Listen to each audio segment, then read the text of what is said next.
বগুড়ার আদমদীঘিতে ট্রাকের চাপায় আল হোসেন মণ্ডল, শাহনেওয়াজ ও মিথুন প্রমাণিক নামে মোটরসাইকেল আরোহী ৩ বন্ধু নিহত হয়েছে।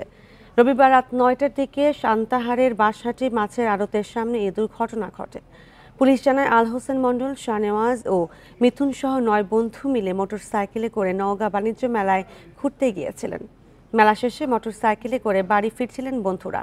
এ সময় সান্তাহারের বাঁশহাটি এলাকায় পৌঁছালে ঢাকাগামী একটি বাসকে ওভারটেক করার সময় বিপরীত দিক থেকে আসা আলু বোঝাই একটি ট্রাক মোটরসাইকেলটিকে চাপা দেয়। এতে ঘটনাস্থলেই নিহত হন ৩ বন্ধু আল হোসেন মণ্ডল, শাহনেওয়াজ ও মিথুন। খবর পেয়ে ঘটনাস্থল থেকে ৩ জনের মরদেহ উদ্ধার করে পুলিশ। এই ঘটনায় ট্রাক চালক ও তার সহকারীকে আটক করে ট্রাকটিকে জব্দ করা হয়েছে। এদিকে মুন্সিগঞ্জ সদরের মুক্তারপুরে রবিবার সন্ধ্যায় ট্রাক চাপায় মোস্তাকিম নামের এক শ্রমিক নিহত হয়েছে। এই ঘটনায় ২টি ট্রাক আটক করেছে স্থানীয়রা।